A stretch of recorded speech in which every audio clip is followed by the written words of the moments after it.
Hi friends, I'm Unique. I regularly post all types of JRPG content here on the channel, with one of my main games being Final Fantasy XIV. This video I'm taking as a chance to look back on my experience throughout the Endwalker expansion.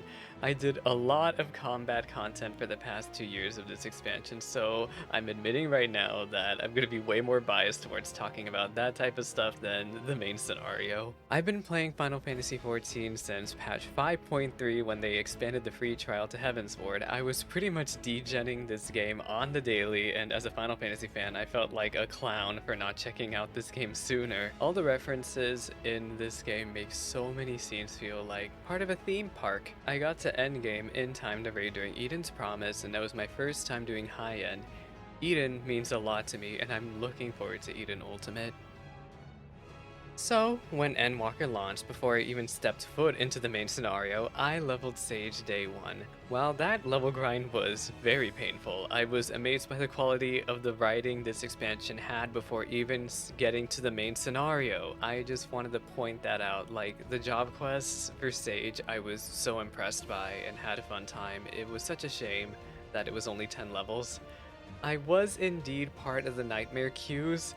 Luckily, I'm on one of the less active servers in Crystal, but it really hurt me getting disconnected from important instances in the story, like the solo duty with Vanat and the exact moment when I was gonna queue for the Mother Crystal normal mode. Waiting in the queue to go back to those moments was so infuriating, but totally worth it once I got to the end. What a bad time to DC as well. I'll even take a fail, but yeah, I'm gonna DC.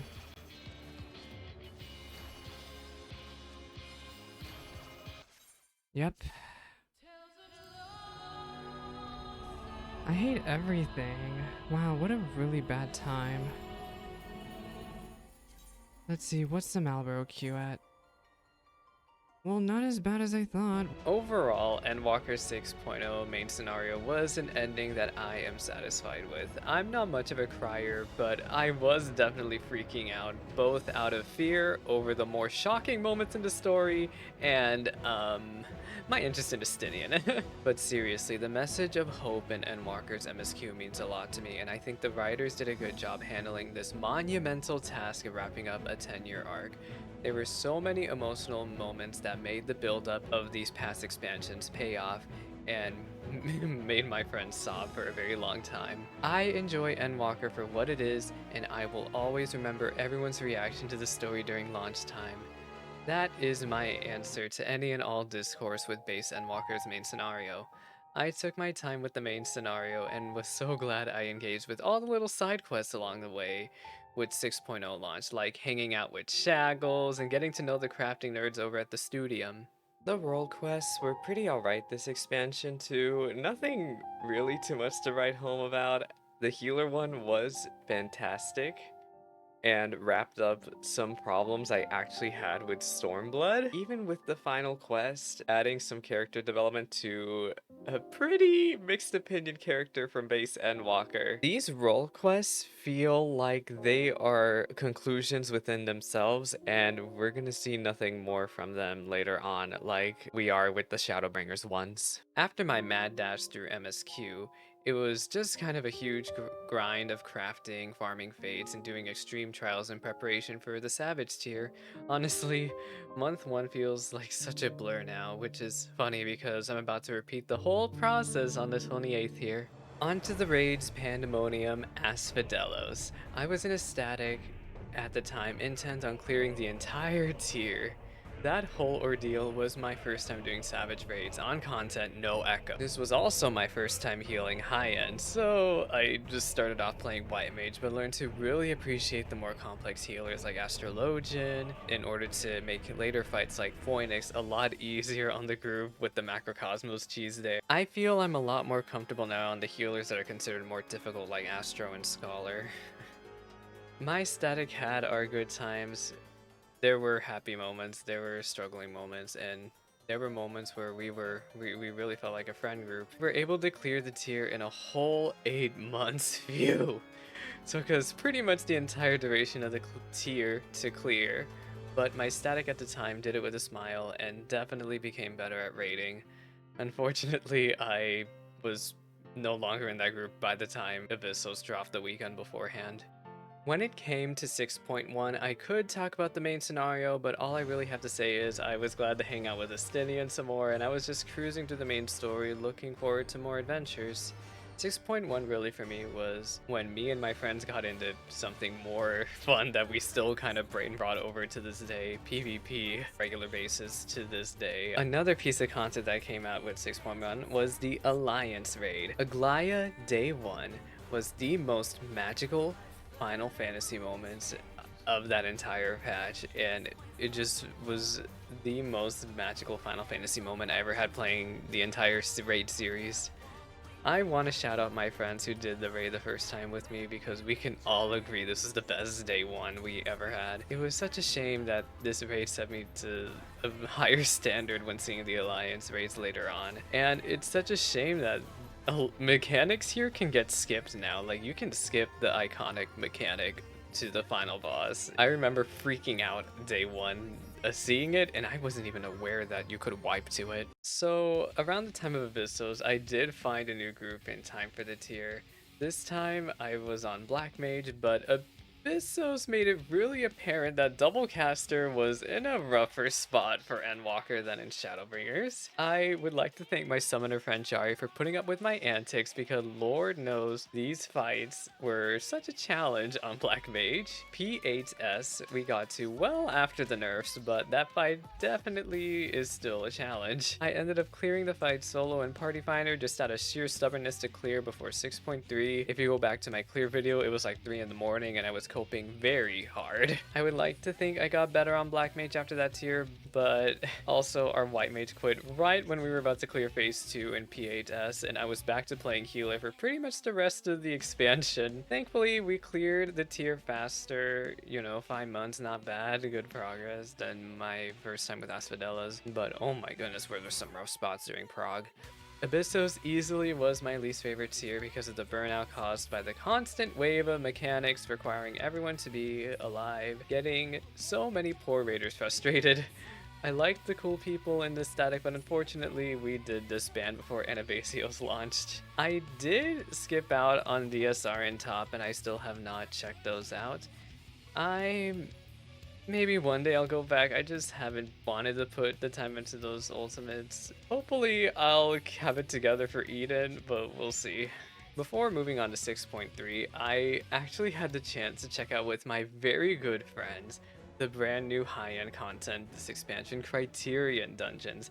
I thought the variant mode with those type of dungeons with the branching paths were cool with the story, especially, for example, we got some more cool lore on Ul'dah with Sildine, but I was way more intrigued by the chance to do some high-end content with a smaller group. We were definitely not prepared to get our asses kicked by a clean rat. We all had no idea what to expect. It was actually a pretty fun time, until we got to the final boss's portal mechanic. I think overall the community is looking positively towards the concept of Criterion Dungeons. It's just the same discourse you've been hearing the past 2 years. Just give people more of a treat to motivate them to check out the content. Tifa, Dallas, if y'all are listening to this, I really had such a good time doing this content with you both and Eve. It makes me really happy doing content in this game with y'all, and I hope you felt the same. Okay, so 6.3 came out like when? January 2023? It's crazy how long the patches last now, man. I know I haven't been commenting too much on the MSQ, but really I was only having fun with the Final Fantasy IV references and the Estinian moments. And you know what? This was the point where we were starting to hear some discourse, some people getting bored. Everything that was going on was fine enough for me. The Alliance raids also continued here, and things got a little weird. I heard feedback, for example, from a friend that the story really wasn't interesting as in 6.1, and they didn't even want to just see, they started skipping the cutscenes because they just had no idea what was going on. By the end of the 6.3 Alliance raid story, we really didn't know where things were going that well, and I was just more hyped going into the raids and fighting the bosses. Even that hype died pretty quickly when the bosses had easier mechanics than Aglaya. The music was pretty alright, but I wish they went the route of theming each Alliance raid final boss after the 3 starting cities. I would have liked the Gridania version version of In the Balance. Either way, I and many other people were pretty anxious to see where the story would end in 6.5. Another piece of content that sort of concluded with 6.35 was when the final tribe got released. I enjoyed every single tribe this expansion and liked that they all shared a connecting theme of finding your answer on how you want to live your life. My personal favorite tribe quest this expansion was the Lopperts, of course. Those little guys had a very cute arc after the events of base Endwalker's story. It's little side content like the tribe quest that I always try to advocate to my friends, no matter how stubborn they can be, to always check out the side content and world building this game has to offer. These stories are crafted lovingly, and I can tell that the devs care about the world of Final Fantasy XIV as much as we do, or at least the lore junkies. Going back to my rating arc with the release of patch 6.4, I found Aesthetic the old-fashioned way with the recruiting Discord. It was really weird not knowing anyone in that group, but I was glad I took the risk. Anabasios had some really tough fights with P10 and P12, but that Prague experience was the best I ever had since Eden's Promise. I really did meet some good raiders in that group, and I admit the imposter syndrome was super strong with me that tier. There were multiple times where I went to my friends and just admitted I constantly felt like the weakest link in the group. I appreciate them constantly reassuring me, and I'm trying my hardest to just let go of that stuff and try to be more confident going to the next tier, especially since I'm tackling the ultimate. However, once again, I'm kind of a bit cursed, y'all. I am no longer in that group. I pretty much was no longer in that group 4 weeks before the release of early access. I'm very cursed, aren't I? I have a video that does go further into my thoughts on the tier, but essentially I feel more experienced as a raider and hopefully will have a more comfortable experience with the difficulty resetting next tier. When it comes to the story, I thought Pandemonium was intriguing from the very beginning. Learning the origins of certain characters and plot points was very cool. This raid series felt like a proper epilogue to Endwalker and actually felt more post-Endwalker than the actual MSQ. 6.2 Pandemonium weirdly felt like a conclusion, but then 6.4 really drove the nail in the coffin on a lot of character stories. Oddly though, we're still missing a minion for a really important character in that story. Finally, when 6.5 came out, I was done with the Savage tier and I was pretty much just chilling for the past few months.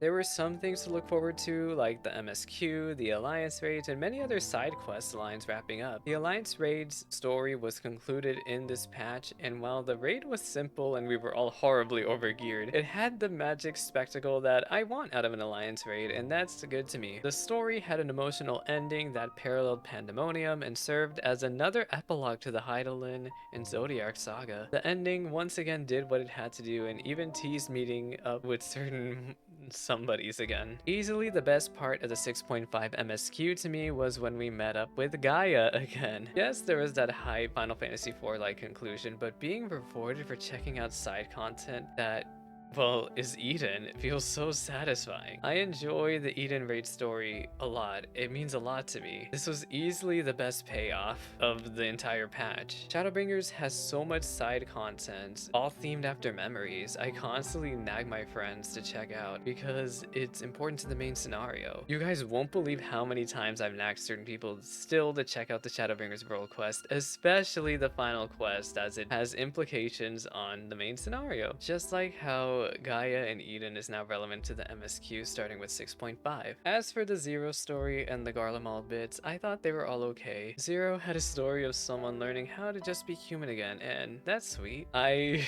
think most people being critical of that whole arc with Zero just need to step a look back and maybe just check out their own humanity. However, I will admit my experience with the patches kind of felt like, alright, now that MSQ is done, let's just go check out content that's more interesting to me, and that's okay. I think that's okay. There were a bunch of other quests that happened throughout this expansion I want to talk about here too. The Island Sanctuary, as frustrated as I was by the actual mechanics, did have a story to it, and I thought some quests were good, some not so much to me, but the quests were definitely something I always tried to be optimistic about whenever I progressed enough on the island. Tataru's quest was an emotional tour revisiting characters from previous expansion side stories, and that was great. The revisit to the Sorrow of Werlit storyline, it was easily my favorite. Maybe I shed a tear there. Maybe. Endwalker really had so many good side stories, y'all. Hildebrand was pretty alright. It might beat Heaven's Ward Hildebrand as my favorite. And there was this side story quest released earlier on in the expansion that explained the origins of the antagonists in post Endwalker. As a Final Fantasy IV fan, I was eating that quest up. And there was also this side quest with Alpha and Omega. That was such a cute little story, and even served as a bit of a teaser for Omega Ultimate. I don't want to talk about too much of the ending of that quest, but that ending was very good. The side quest lines really did serve as a way to meet up with all these characters one more time before we go to the lands way beyond. Once things settled down after 6.5, which was basically the holiday season, I scrambled together yet another new group for this Criterion dungeon that released at the time, Alo Alo Island. The aesthetics were amazing, but boy did my group get tired of the music quickly. We actually cleared Criterion mode pretty quickly in like a month, but then we spent so much time on Savage trying to get a tome weapon, and yeah, we did not end up clearing, but it's okay. That did burn me, and I felt so bad about my inconsistency there. Jer, Ben, Galatea, y'all were such a kick-ass group, and I'm sorry for the beams. I can only hope I'm better if we ever tackle one of those Criterion dungeons together again. Seriously, y'all, these raiders were such gamers, and despite the silly moments we had with the bosses, Criterion Prog with them was the best Criterion Prog I had this expansion. Overall, Alo Alo Island might just be my favorite Criterion dungeon. It has a good balance of difficulty with the ads, so much gratification when you get the cursed mechanics with some of these bosses, right? Not too long after finishing Alo Alo Island, I formed yet another new group to check out a Criterion dungeon. My Sildine static didn't have the time to check out when it released back in 6.45, Mount Rockon. This group was probably the least experienced at high-end on their roles out of all the groups I had, but I'm proud. I'm really proud at the effort everyone gave, everyone's initiative to learn. Like, it was a good experience, and it felt kind of weird being the somewhat more experienced raider of the group, but I made plenty of my own mistakes moments too. I'm gonna be honest, y'all, this is probably my least favorite Criterion dungeon just because of the trash. When the trash makes you feel like trash, you know it's rough, man. The second and third boss are pretty obnoxious with the body checks too, but unlike Savage Raids, there is time to recover. I do like the first boss, where there can be some really cursed patterns to a certain mechanic. It's pretty impressive how good we got at adjusting to that. I also want to shout out how we always slayed in some really good thematic glam and prog. To my friends Soup, Deepa, and Ghoul, thank you for joining me on this experience. It was definitely tough content, but I hope y'all felt like you had a good time and feel slightly better at doing high-end on your rolls. It's funny, looking back on it, I guess I can appreciate my group situation constantly being dynamic. I feel like I got to know so many more people that way, and genuinely in every single prog situation, I had fun. I had my good moments, and I hope everyone else who I ever progged with feels the same way. The last bit of group content I did this expansion was finally check out the Deep Dungeon Eureka Orthos. I actually am in a Deep Dungeon static with some good friends. We cleared Heaven on High together right before Endwalker launched the summer before. We were just not having the schedule to get into progging this Deep Dungeon until a couple months back. This Deep Dungeon, I did notice fall off in popularity very quickly after it launched. Usually Deep Dungeons are supposed to be good for leveling because you can clear 10 floors pretty quick with little risk of failing. Unfortunately, Eureka Orthos is not that. You pretty much have to know what each enemy does and risk being punished heavily to the point of potentially having to restart from the very beginning. With that risk, I definitely understand why this expansion's Deep Dungeon isn't as popular for a leveling option. Ether pool farming was absolutely miserable. I enjoyed hanging out with my friends, but the fact that you could wipe 3 floors from clearing and not keep any Aether pool made the grind extremely painful. Once we got the Aether pool, we gave it our best shot to clear the content by studying the mechanics ahead of time. We did have a few vibes, but once we got past floor 80, we cleared the first try past that. There were some very interesting moments in floor 80 and 90 where there was only one person left alive at some point, but we managed to pull through. Eureka Orthos was an interesting challenge, but I hope they ease on the lower floor enemy difficulty a bit for next Deep Dungeon. Tifa, Audel, and Nada, I'm glad we actually managed to get back together after so many years despite our busy schedule, and I'm so proud we stuck it out all those months to finally clear. I hope we can keep this Deep Dungeon group going in Dawntrail. And finally, the finally the final. Patch 6.55 had the anticlimactic levels of 3.56. I'm not even trying to joke on that comparison. Just compare the final solo duty of Shadowbringers versus the final solo duty of this expansion. The hype was nowhere near the level of 5.55, but our Warrior of Light's future is looking pretty bright. There was some really weird criticism of Wooklamot's English voice, but I really do like her voice and character, and I'm excited to see more of her soon. I think Wooklamot's voice actor is pretty cool too. I mean, they're a 14 player, of course, they're cool. Now, Yoshi P did advise to check out some things from Endwalker before going into Dawntrail MSQ, and I've been having so many brainworms trying to pick at it in Theorycraft. He advised doing the Endwalker raid story Myths of the Realm and to know all the names of the Convocations of 14. I just, between that and what's little bit we got teased about with FanFest and 6.55, I have my ideas of how to connect everything, but we'll just have to see ourselves at the end of the month. Let's be honest, nobody could have predicted anything that happened with the Endwalker MSQ, so maybe it's kind of a fruitless effort for me to do all this predicting right now for base Dawntrail MSQ. And hopefully we get more fan servicey scenes next expansion, if you get what I'm saying. Maybe a sweaty beat scene. No, I'm joking. I'm also hoping that we get some interesting lore. As a Mexican, Latino, Hispanic, whatever you want to call me, I am so excited for the Latin American themes that are gonna happen with Tural, and I actually noticed the little corn on the cob minion. Y'all know I'm gonna be going for that immediately. And yeah, that's kind of it. We finally got to the point where we're at now, which is just the long months of waiting for Dawntrail. Something I feel proud of looking back on it this expansion is I formed a little Final Fantasy XIV community Discord, actually. I link it under all of my videos here on the channel. I have met so many cool, sweet people the past few years. They all know me, of course. We run content with pretty much everyone in that server at some point, whether it's like Unreal, Extreme Trials, PvP, Roulette, Map. We run all sort of just all the casual content in this game you can think of we've done on that Discord, and I hope that the space continues to thrive in the next few years. I understand people come and go and burnout is a thing. I found out so much about my friends there, other types of games, other types of media that they enjoy. That's always been the point of my Twitch streams, my YouTube channel, is I want to host a space where everyone can feel comfortable just getting loud about the content they like. To all of the friends I've encountered, met, who've joined the community Discord, I thank you. I really enjoyed doing the content with you and hope that we can meet up again someday to run some more. You know, I feel like such a silly Billy because there is one really big thing that I totally forgot to mention that was easily the biggest part of my experience with Endwalker.